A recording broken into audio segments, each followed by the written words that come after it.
Hello, everyone, and welcome back to the C&D podcast. My name is Dan, and I'm joined with my co-host Craig, Hello. and our guest star, series guest, super guest, Phoebe. Hello. And today we Super are guest. super guest. Today we're reviewing Lucky Day, episode 4 of the Doctor Who season. Woo! Yeah. Woo. I'm gonna start. I'm gonna say that this is the strongest episode of the 4, by a mile. Even better than the third one actually as well. Yeah, that's where I'm starting with it. Yeah. So should we just run through it and then give our opinions at the end and like we normally do? Yeah, sounds good. All right. Before we all sounds fall good. asleep. Yeah. Sorry, sounds good. No, it's alright. Yeah. Alright, nice. So, the episode starts with the Doctor and Blinda putting down another tripod, another Vindicator, which they're supposed to be triangulating time or something. This is their third one, so is this now the last one? I don't know how many they're going to put down. I don't feel like it is the last one because they're not They there didn't yet. they didn't kind of seem very wait, we did it, did they? They were just like, here's another one. No, I mean 2007 is not the same as 2025. No, but they were putting it down to triangulate something, weren't they? They weren't trying to get to Earth. Yeah, they're trying, But- but each time they're trying to get back to 2025. Yeah. So until they're there, What the Doctor's doing with him at the Keep moment going. is he's trying to triangulate the position so he can land in 2025. It's 25th of March. Yeah. mm. So he's putting those down, and he's gone to 2007. I feel like this was a bit of a missed opportunity to have some cameos in there.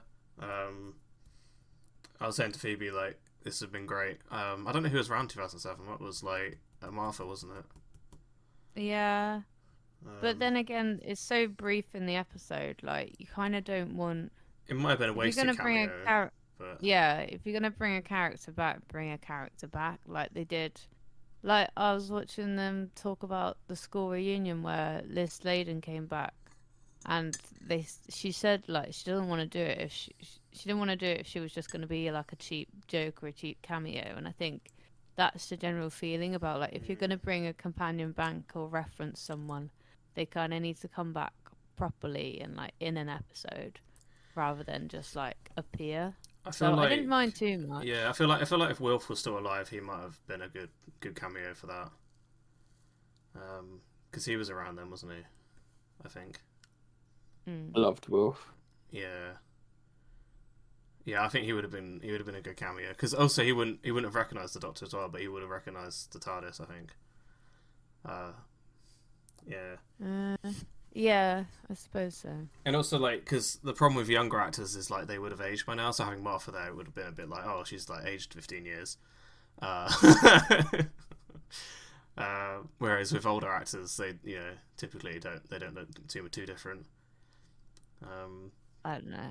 I think the only reason they set it into 2007 was for the character of Conrad to be the age that he was. Yeah. I don't think Yeah. it was anything to do with, oh, this could be an opportunity.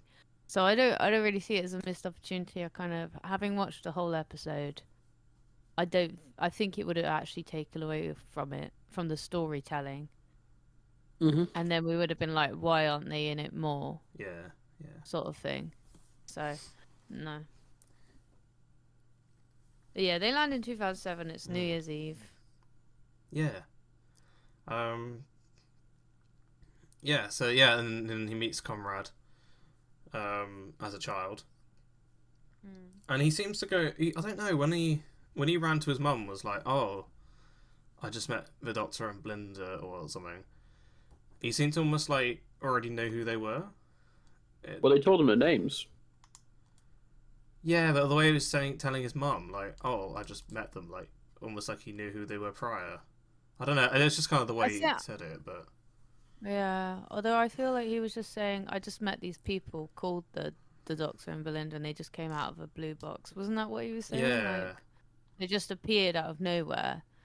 And then obviously she's like, stop lying. Yeah, stop lying. It was almost like he said it before. But I think it's just that he's someone who He's just someone who lies. tells lies, and then that, if you think about it, that's kind of setting up his character as someone who's quite deceitful. Oh, I hate him. Yeah. Yeah.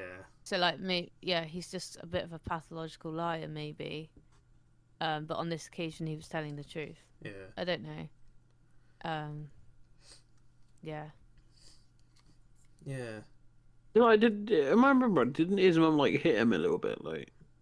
Yeah, they didn't like full force it, but she definitely like gave him a clip round the ear. Yeah. And then went back to standing with her boyfriend. Clearly didn't work, did it? Jesus. No. Yeah. I think there's clear hints that like an abusive sort of parental relationship, but they didn't go too much into it. They're kind of like, he's a bit messed up for a reason, but we're not gonna delve too deep. It's just sort of there, possibly just to make you feel a bit not to.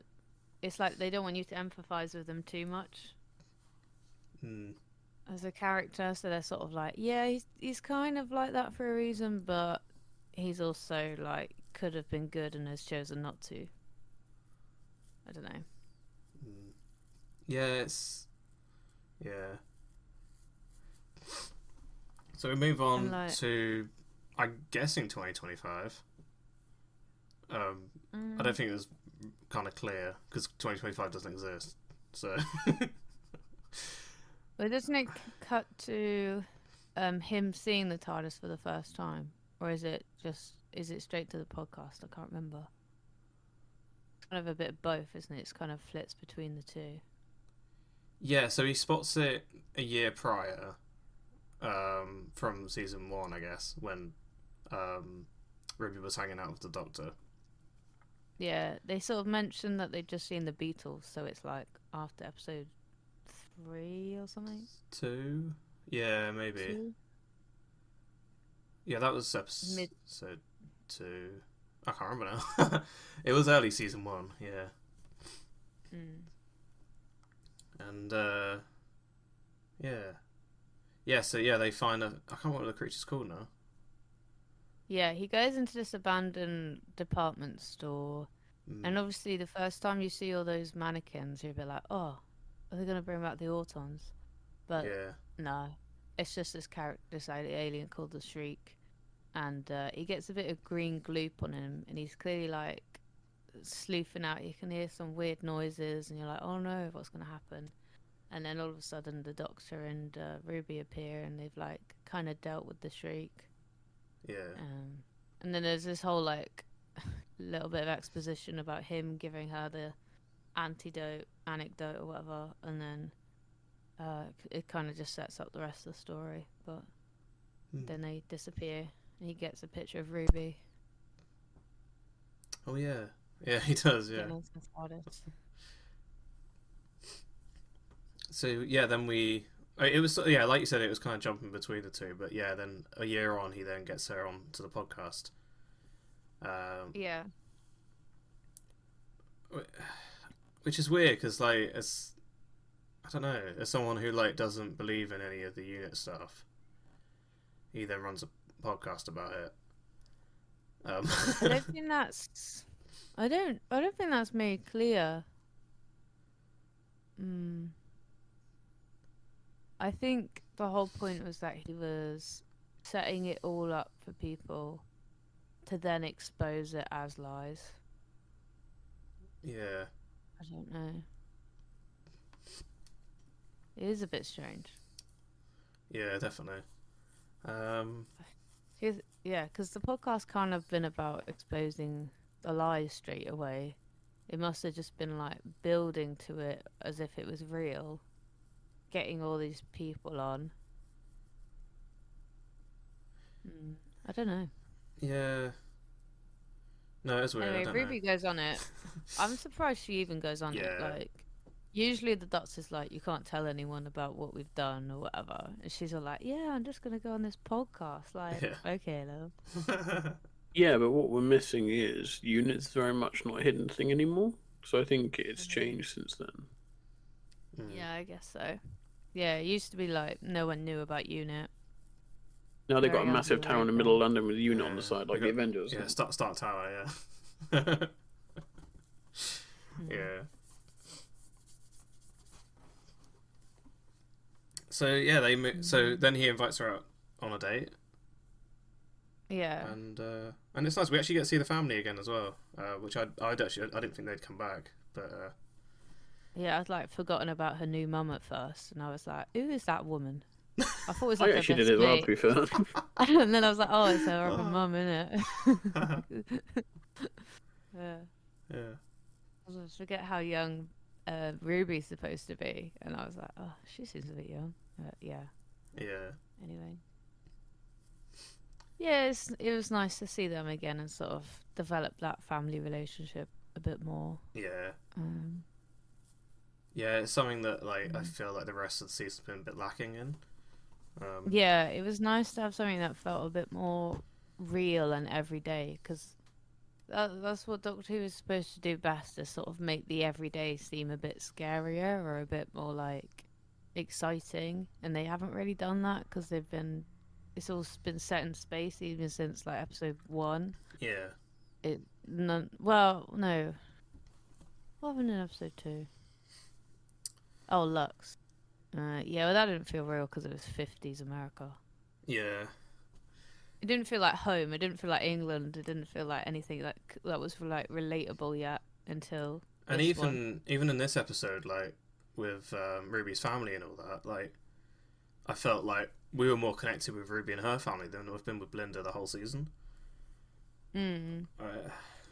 Blinda doesn't want I to go, suppose it oh, helps. can I make a phone call, or you know. She probably doesn't realise that she can do that though. But the No. Doctor's not. He's not done what he did with Rose in that. Like it was clear she was missing home, and then he was like, "Oh, I'll top it up for you," and then suddenly she's able to call home. Yeah. He hasn't done that once. He's just been like, "All right, yeah, let's keep chasing our tails and trying to get back." So, yeah. Yeah. So yeah. Yeah, and then they go on like 4 or 5 days, don't they? I think. Oh yeah, her and Conrad. Yeah. Yeah, it seems like a nice little romance.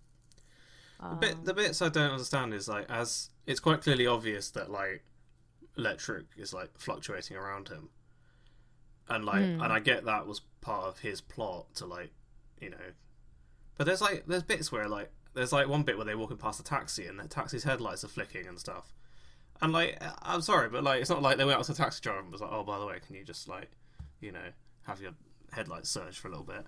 It could have been anything though. That kind of leads to the paranoia. Like weird EMP on him or something. Yeah.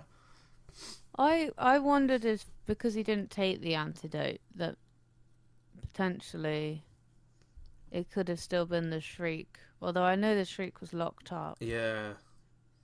That was like the paranoia about it. Was that that it wasn't locked up, but then Yeah. I don't know about that. I don't know if that was just the writing sort of trying to lead us one way, and then obviously it diverted us the other way. Because it didn't happen fully until they got to the town that he was from. Which would make sense, because he has the power to sort of manipulate that a bit more. That's it, yeah. He was very easy to like manipulate the pub and all that. Yeah. Yeah, it must have just been like an EMP thing or something, or I don't even know. Yeah. But yeah, that was weird, and I was like, when the reveal happened at the end, or it was like midway through, I was like, oh, but then how did they do that up until that point? Because also there were points where like even she didn't notice, and it was just for us as a viewer. But, yeah, but that's what I think. I think it was more for us as the audience, like leading us astray. Yeah. Rather than for Ruby or anything in that sense. And it was very well done, actually. I think that's like actually the most terrified I've been the whole season. And for it all to just be nothing. Yeah, that's kind of like the first time Doctor Who that I know of has done that as well. Like, had not had. Then again, didn't watch any of the Jodie stuff or anything, so I'm a bit behind. But like, had a fake out alien. Yeah. I've not known that to happen. Yeah. Yeah, no, it's good, and like I really like Ruby's relationship with Unit, because she called them in the last season as well when there's the 72. Yeah. Yeah, and I was like, oh, they're back, and it was just like they had like a really good relationship then, and I was like, oh, I really like that, and yeah, it's like the continuation from that almost. Yeah, it's interesting. It hasn't been like that with other companions in a way. Yeah. But I suppose she's just worked directly with them a bit more. Then again, Martha went on to work for Unit. Yeah. So. And oh, and I think I was reading somewhere because I was reading up trying to find out about season 3, and there is a spin-off with Unit that's happening, and I wonder. Right. I would love it if Ruby came back like for an episode or two of that. That'd be brilliant. Like, Yeah. Yeah. That'd be cool. Because currently that's like I think they've filmed it already. I think that's like the only continuation so far of season 2. Is that? So Okay. yeah, be interesting. I don't know, like seeing how this episode's gone, like how without the Doctor. I almost wonder if like it actually might be better, like a better show. But we'll see. This episode also wasn't written by Russell, or like co-written by him, so I found that interesting as well. That probably explains why it was better then. Yeah. I have found that in the past as well. Like, sometimes I preferred. I think Russell's got a very clear agenda all the time, but then he forgets about the story within the episode. Like, he's got his overarching story. Yeah. Happens a lot with like lead writers and head writers, which is like fine, okay, but you've kind of missed it a bit with this episode, and it's almost like reading a chapter in a book that you're just like, oh, trying to get through this chapter to get to the good bit. And but it doesn't work for TV because it's like every episode needs to have something decent in it to keep people watching. Yeah, I really I liked it. It's good. So she calls Unit because the Shriek is about, and they all come down. I don't know why everyone comes. I'm gonna be honest, but well, I mean, it's too. They think it's too Shriek. Yeah, but I don't think it's the whole of Unit. I think it's quite a few of them, but yeah, it did seem quite heavily armored. Yeah, which is fair enough. I mean, if it's an alien creature and the Doctor's not about, then take everyone. But yeah, it's just a bit like, and when I think it's more so that it was faked out, and everyone was like, "Oh, no, we're just standing here with our pants down." Yeah. Yeah. Yeah, and then Ruby's like devastated as well because she like really likes this guy. And he's just. I felt so bad for Ruby. Yeah. Like, she's already quite alone, like, having been left and all that. Yeah. I sort of felt like something was off, because, like, I don't know, he kept comparing himself to the Doctor, and that was a bit weird anyway. And then all her friends were like, oh, tell us about Unit, or whatever. I was like, well, they all seem a bit like trash people anyway. So I sort of felt a bit off about it, but yeah, when he just turned out to be like a prick, I was like, oh no, that's really sad. Yeah. Yeah, and I quite like the. Normally, I really don't like when they try to like make a social media thing about it, but I didn't mind it this time. It was kind of like I don't know. I don't know how they did it. Like they just did it well. Yeah. I feel like towards the end they kind of turned him more into kind of like a terrorist. I kind of felt like he had a gun and it's like what? Yeah. I was saying to Phoebe, it felt like Watch Dogs or something. Like he just like broke in with a gun and like yeah. And then even then he was just like in denial about this creature and the whole unit and all that. He's like, "Oh, I'm gonna expose all your lies," and it's like, "All right, here's a creature for you to deal with then." Like, and then even at the end, he's still like, "Oh, I don't believe it." And he's like literally, like they can't fake the weapons at the end, and he's like, he starts laughing and then he's get his arms bit. Like it's quite funny actually. Yeah, he still didn't believe it, and even he's got his arm bit, and he's still like laughing about it. It's like, hello, Yeah. You alright, mate? Yeah. He's I just don't think he something is. wrong with him, isn't he? I think he's mentally deranged. That's the whole point. He's like can't even accept what's in front of him. Even like the TARDIS, like goes around him, and like Materialized around him. Yeah. And he's just like, nah, that's Well, actually, that's I don't fake. think it did because after the Doctor comes back for like 5 minutes, he just snaps and the TARDIS doesn't make the sound or anything. He just snaps back. So I think it was some sort of like mental link or something. Like hallucination. Kind of like probably. I was gonna say kind of like what Tennant did to Rose on the beach, but the other way around, maybe. I don't know. It's kind of fast and loose with how the Doctor can interact with people on the TARDIS. True. And like he has been able to like snap his fingers and open the doors to the TARDIS, so maybe he can just he's got that telepathic link. He could just that was pissed off Tennant era. That was holy shit. Yeah. Laws and time are mine. That's such a good series. Yeah, when the Doctor was there, I was like, oh, he can't have been with Belinda yet. And then it was quite clear that it was just before he'd met Belinda, which I thought was good to reinforce that, because otherwise people would have been like, what's going on? How is he there if he couldn't land and all of this? Yeah.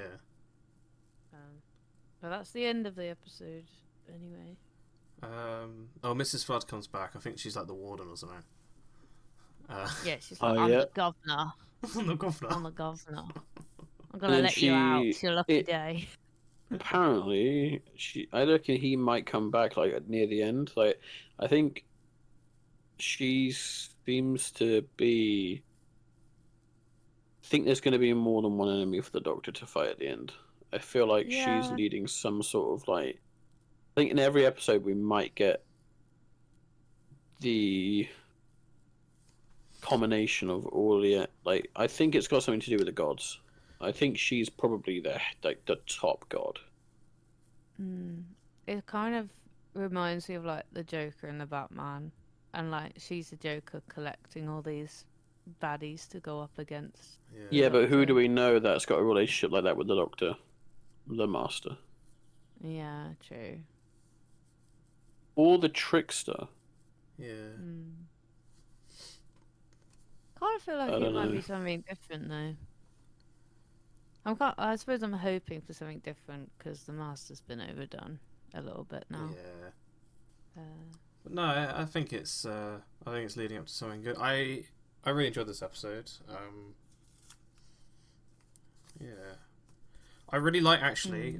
One scene I did really like was when she was describing it to him, and then like all the effects was happening around him. Like, oh, you feel like you're alone, and then you feel like your heart races, and all the lights flicker, and yeah, that was really cool. I like that. Yeah, it will let you know by like showing itself or something. Yeah, that was a really cool scene. I like that because she could have literally just described it like and not had any of those effects, but the fact they put the effort in to do that was really cool. It's probably like a director's choice, but I like that. I think it was very good. Yeah. I think because it reinforced what happened later as well with like because like then we as an audience knew what was going to happen, and then when it started happening, we were like, oh, it's happening. Yeah, but yeah. Overall, it was a good episode. I don't know. When we were watching the preview for it, I was expecting the Doctor to be in it more.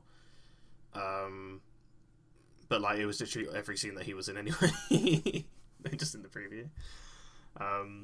I found myself waiting, like when stuff was happening, like for instance when he revealed that he wasn't who he was. I was like, oh, the Doctor's about to come and fuck your tay up, mate, for doing that to her.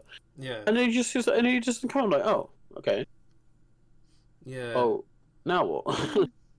That's interesting. I didn't expect him to arrive at all until like maybe at the end, maybe to like stop Kate. But then I was like, actually, I don't know. It felt like it was supposed to be like a unit episode, and it was all about them trying to figure it out for themselves. Yeah. And it was all very human anyway, because you had all that social media stuff, and it felt very much like, oh, that is a bit like probably what would happen if this did exist in real life. Yeah. So. No, I enjoyed it. It was yeah. Yeah. Do you want to give your ratings then, out of 10? For me, I'm gonna give it my first 8.5. Ooh. Ooh. Wow. Yeah. I would say a solid 8. All right. I'm just always hoping for a little bit more. But yeah, I agree that first time I was like, oh, I'm starting to feel a little bit scared this episode. Yeah. Or like, I think that was I'm the a bit first time I unsure felt this whole about- season.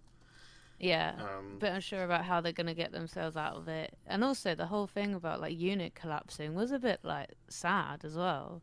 Yeah. And you're constantly like, oh no, they're taking away units' resources, and oh no, Yeah. they're not going to be able to fight aliens anymore. So yeah. Although on the other Yeah. hand, now you've said that, I kind of feel like they didn't say anything about unit being refunded again. And I think at the end they did mention that the monster had been transported anyway. So could it be possible that the final kind of confront with whoever's behind it wanted unit defunded for that reason, because they wanted it to be harder for the Doctor to fight one of the gods, like for instance he did with Neil Patrick Harris's god. Like unit was instrumental in that. Like maybe they wanted that defunded for another angle, so the Doctor didn't have backup. It probably it's like a weakening of forces. And, Yeah. Yeah. I mean, that'd be good if it was like a setup for what's to come. Yeah, either for the finale or for their own season, for their own show. Yeah. But yeah, it should be good. But yeah, you're right. I was a bit like, oh, they're gonna just put the Shriek back in its containment, and then it's like, oh no, it's being flown off or whatever.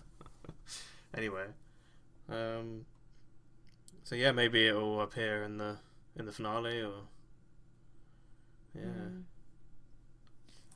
that was a really good monster. I liked it. I liked it as well. I think it was very cool. Like the effects when it was like shrieking at the end was pretty cool. Yeah. I think it's better when it's like a animalistic monster as well, because then it's just like doing it for its own needs and wants, rather than it's got a convoluted backstory and like that's why it's like out to get people, and oh, I just hate humans or whatever. Like at least it's just hunting. And often in nature, that's the scariest thing, is when something isn't trying to be malicious, it's just the way of life, and you feel weaker than it. I'm going to give it an 8, then. I feel like... I don't know. I enjoyed it. I enjoyed the scary part of it. I feel like... I don't know. I almost feel like once the reveal happened, I was a bit like, oh no, that's like devastating. But also like, at least then I guess I felt another emotion then. So so that was the point. So yeah, no, Yeah, I was you actually taken. I was taken away with this episode. It was good. Yeah. I would have liked to have seen the Doctor and Ruby together again. Because even though Yeah, that Doctor would've came been back, nice. he didn't actually see her or said hi or anything. Like, that was a bit weird. Well, Didn't he's console doing her. a doctor thing. He's doing a doctor thing of trying to let her move on. Yeah, Which is probably the only thing I think so far has been really consistent with previous versions of the Doctor. Because the only thing I'd say about Shooty is he's not been as cold as the other Doctors could be. yeah. This episode he you was, know. wasn't he? He was actually quite. Yeah, quite and I think we angry need a little bit more of that balance. Yeah. Where he just needs to get a little bit angrier because he's been a bit of a mopey, Yeah. sad person sometimes, which is fine. You can be he can be a bit more of an emotional Doctor. Like he's different every time, and it kind of makes sense since Jodie that he should feel a little bit more emotional, I suppose. But it would be nice for him to just get a little bit angrier at times. Yeah. Yeah. So yeah, I like. Yeah, I did like seeing that side of Shooty. And I always feel like the episodes without him are better episodes. Because having him around is that safety point for the audience. Like, oh, Doctor's going to sort it out. Yeah. But then if he's not there, then it's like, oh, you know. Well, that's exactly what the writer said. He said Yeah. that in a way it was more freeing to write an episode because I suppose you're not trying to create an impossible monster that the Doctor is going to struggle to defeat. It's only the humans are going to have to struggle to defeat it as well. Yeah. Like, the Doctor maybe could have mashed up the Shriek in about 5 seconds. So it's like, oh, okay. Yeah. Up against a human, that's a bit harder. Yeah. Yeah. I'm actually looking forward to this spin-off show. I'll see how that goes, but Yeah. I don't know, there's going to be a spin-off show. yeah. Yeah, they haven't announced a date for it yet, but I think after season 2's finished, they probably will. Next episode looks like it might be interesting. I think it's I can't actually I remember think 'cause- what's happening. it's set somewhere. I think it was Nigeria. I'm not sure. I don't know if it was clear actually where it was set, but I think it would just be nice to see him in a more comfortable setting, I suppose, for his. I don't know. Ethnicity. Yeah. Oh, right, okay. Because we've already seen him in an uncomfortable situation, Yeah. like in the 50s bar. It would be nice to see that sort of more like him fitting in, I suppose, a bit more culturally to somewhere as well. Yeah. But then again, the Doctor is always supposed to be a bit other than anyway, because he's an alien. Yeah. But yeah, it'll be interesting to watch, I think. Yeah. Any last thoughts then? Or should we leave it there? I can't think of anything. No. No, I think I said all I wanted to say. I didn't watch the behind the scenes. I don't know if anything happened much in that. But... No, I just remember Stefan Powell doing clapping. So. Oh, right. Of course. You know, with the Yeah, clapper the boards. clapper, yeah. Yeah. No, they did say that scene in the village was like 2/3 of the budget for like location or something. So it was Wow. quite an expensive scene to shoot, and they like had to shoot the helicopter 3 times, like landing. So Yeah. that was like interesting, but there wasn't anything like in particular that stood out. I didn't realize the guy who played Conrad was in The Little Mermaid, but that's because I hadn't seen it. I've seen the animated version, but I've not seen the new one. All right. Oh, fair Yeah, enough. apparently he's the prince in that, so he was like, "Oh, it's so fun playing a villain." But yeah. Well, let's hope this isn't the peak of the series, but yeah, it's getting better. Definitely, we're halfway through now, and yeah, it's been getting better every episode. So, see what. I couldn't agree more. We've had like one-off Ruby episode. It would be nice to maybe have a one-off Belinda episode, Yeah. where we actually get to see what she's like a bit more without the Doctor. Mm. I mean, I know it was Yeah. kind of introduced in episode 1, but that was just her doing her day-to-day life, really. Yeah, it And the was. Doctor was still like sneaking around trying to find her, so. I don't know. Yeah.